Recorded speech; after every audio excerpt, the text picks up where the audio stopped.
ನಾಳೆ ನಡೆಯಲಿರುವ ರಾಜ್ಯ ಬಜೆಟ್ನಲ್ಲಿ ಈ ಸರ್ಕಾರದಿಂದ ಏನು ನಿರೀಕ್ಷೆ ಮಾಡಲು ಸಾಧ್ಯ? ಕಳೆದ 2 ವರ್ಷಗಳಿಂದ ಈ ಸರ್ಕಾರ ಏನು ಅಭಿವೃದ್ಧಿ ಮಾಡಿದೆ ಎಂಬುದು ಜನರ ಮುಂದಿದೆ ಎಂದು ಕೇಂದ್ರ ಸಚಿವ ಎಚ್.ಡಿ. ಕುಮಾರಸ್ವಾಮಿ ಸರ್ಕಾರದ ವಿರುದ್ಧ ವಾಗ್ದಾಳಿ ನಡೆಸಿದ್ದಾರೆ. ಇಂದು ಬೊಂಬೆ ನಗರಿ ಚನ್ನಪಟ್ಟಣ ತಾಲೂಕಿನ ಅಕ್ಕೂರು ಗ್ರಾಮದಲ್ಲಿ ಕೃಷಿ ಸಹಕಾರಿ ಸಂಘಕ್ಕೆ ಚಾಲನೆ ನೀಡಿ ಅವರು ಮಾತನಾಡುತ್ತಿದ್ದರು. ಈ ಹಿಂದೆ ನಾನು ಇಲ್ಲಿ ಶಾಸಕನಾಗಿದ್ದಾಗ ಈ ಕಟ್ಟಡಕ್ಕೆ ಹಣ ನೀಡಿದ್ದೆ. ನಾನೇ ಉದ್ಘಾಟನೆ ಮಾಡಬೇಕೆಂಬುದು ಜನರ ಅಭಿಲಾಷೆ ಇತ್ತು. ಹಾಗಾಗಿ ನಾನೇ ಅಕ್ಕೂರಿಗೆ ಬಂದು ಕಟ್ಟಡಕ್ಕೆ ಚಾಲನೆ ನೀಡಿದ್ದೇನೆ. ಈ ಸರ್ಕಾರದ ಬಗ್ಗೆ ಚರ್ಚೆ ಮಾಡೋದರಲ್ಲಿ ಅರ್ಥವೇ ಇಲ್ಲ. ಈ ಸರ್ಕಾರದಿಂದ ಜನರು ಏನು ನಿರೀಕ್ಷೆ ಮಾಡಲು ಕೂಡ ಆಗೋದಿಲ್ಲ ಎಂದು ವಾಗ್ದಾಳಿ ನಡೆಸಿದ್ದಾರೆ. ಈ ದಿನ ಬಂದಿರತಕ್ಕಂಥದ್ದು ಒಂದು ಸಹಕಾರಿ ಕ್ಷೇತ್ರದ ಭವನ ಓಪನ್ಗೆ ಬರಲೇಬೇಕು ಅನ್ನೋದು ನಮ್ಮ ಜಯಮುತ್ತು ಅವರ ಒಂದು ಅಪೇಕ್ಷೆ.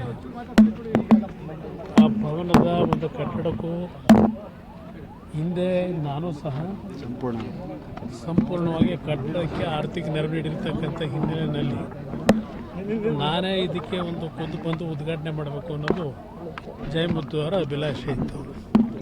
ಆ ಹಿನ್ನೆಲೆಯಲ್ಲಿ ಬಂದಿದ್ದೇನೆ. ಏನು ನಿರೀಕ್ಷೆ ಮಾಡ್ತೀರಿ? ಏನು ನಿರೀಕ್ಷೆ ಮಾಡ್ತೀರಿ ಎಂದೆ ಬಜೆಟಿನ ಮೇಲೆ? ಕಳೆದ 2 ವರ್ಷದಿಂದ ಏನು ಮಾಡಿದ್ದಾರೆ? ಏನು ಸಾಕ್ಷಿ ಕೊಟ್ಟರೆಗಳು ನಿಲ್ತಾವೆ ಅಲ್ವ ಚನ್ನಪಟ್ಟಣದಲ್ಲಿ? ಏನು ಕಳೆದ 4 ತಿಂಗಳಿಂದ ಈಗೇನು ಎಲ್ಲೆಲ್ಲಿ ನೋಡಿದ್ರು ಬರೀ ಸಾಕ್ಷಿ ಗುಡ್ಡನೇ ಕಾಣ್ತಾವೆ. ಅಕ್ಕೂರಿಗೆ ನೀರು ತುಂಬ್ತಾರ? ಅಕ್ಕೂರು ಕೆರೆಗೆ ಬಂತ ನೀರು? ಏನು ಸಾಕ್ಷಿ ಗುಡ್ಡ ನೋಡ್ತಾ ಇಲ್ವಾ? ಈ ಸರ್ಕಾರದ ಬಗ್ಗೆ ಚರ್ಚೆ ಮಾಡೋದ್ರಲ್ಲಿ ಅರ್ಥವೇ ಇಲ್ಲ. ಈ ಸರ್ಕಾರದಿಂದ ನೀವೇನು ನಿರೀಕ್ಷೆ ಮಾಡೋಕ್ಕೂ ಇಲ್ಲ.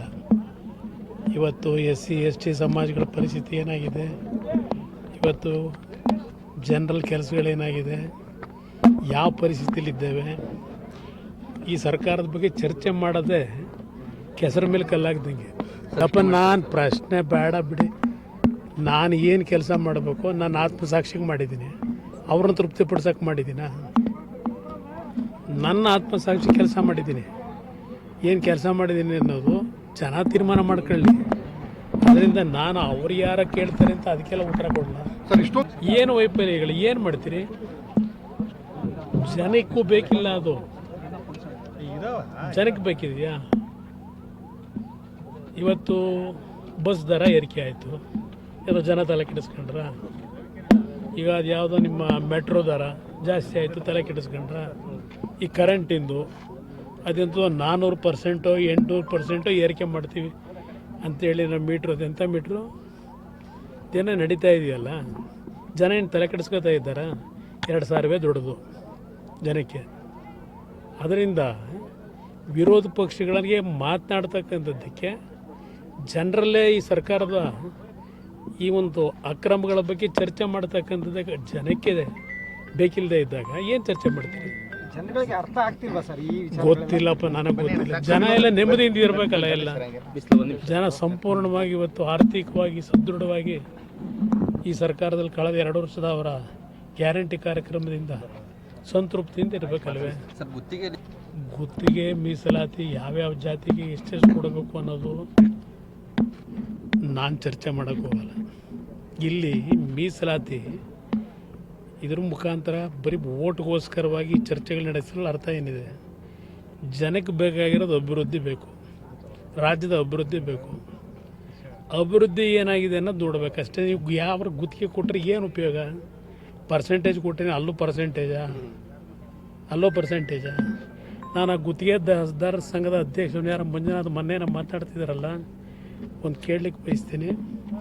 ನಾನು 2006, 2007, 2018 ನಾನು ಮುಖ್ಯಮಂತ್ರಿ ಆದಂಥ ಸಂದರ್ಭದಲ್ಲಿ ಇಡೀ ರಾಜ್ಯದಲ್ಲಿ ಗುತ್ತಿಗೆದಾರರಿಗೆ ಪ್ರತಿ ತಿಂಗಳು ದುಡ್ಡನ್ನು ಬಿಡುಗಡೆ ಮಾಡ್ತಾಯಿದ್ದು. ಯಾವ ಗುತ್ತಿಗೆದಾರರು ಕಮಿಷನ್ ಕೊಟ್ಟರು? ಇದೇನು ಕಮಿಷನ್ ಬಗ್ಗೆ ಚರ್ಚೆ ಮಾಡ್ತಿರಲ್ಲ, ನಡೀತಾ ಇದೆಯಲ್ಲ ಈಗ ಕಮಿಷನ್ ಬಗ್ಗೆ. ನಾನು 2 ಬಾರಿ ಮುಖ್ಯಮಂತ್ರಿ ಆದಾಗ ಯಾವ ಗುತ್ತಿಗೆದಾರ ಬಂದು ನಮಗೆ ಪರ್ಸೆಂಟೇಜ್ ಕೊಟ್ಟಿದ್ದ? ನಾನು ಈ ರಾಜ್ಯದಲ್ಲಿ ಮುಖ್ಯಮಂತ್ರಿ ಇದ್ದಾಗ ಯಾವ ಇಲಾಖೆಯಲ್ಲಿ ಬಂದು ಕೊಟ್ಟಿದ್ದರು? ನನ್ನ ಗಮನಕ್ಕಂತೂ ಆ ಸಂದರ್ಭದಲ್ಲಿ ಯಾರು ಪರ್ಸೆಂಟೇಜ್ ಬಗ್ಗೆ ಯಾರು ಚರ್ಚೆ ಮಾಡಿದ್ದೇ ನೋಡಲಿಲ್ಲ. ಈಗ ಇವೆಲ್ಲ ಚರ್ಚೆಗಳು ಮಾಡ್ತಿರಲ್ಲ. ಅದರಿಂದ ಜನಕ್ಕೆ ನಾನು ಹೇಳ್ತಕ್ಕಂಥದ್ದು, ಈ ರಾಜ್ಯ ಉಳಿಸೋರು ಯಾರು ಅನ್ನೋದನ್ನ ಅರ್ಥ ಮಾಡ್ಕೊಂಡು ತೀರ್ಮಾನ ತಗೊಳ್ಳಿ. ಇಲ್ಲೇ ಇದ್ದರೆ ಸಂಪದ್ಭರಿತವಾದಂಥ ರಾಜ್ಯ ಇದು.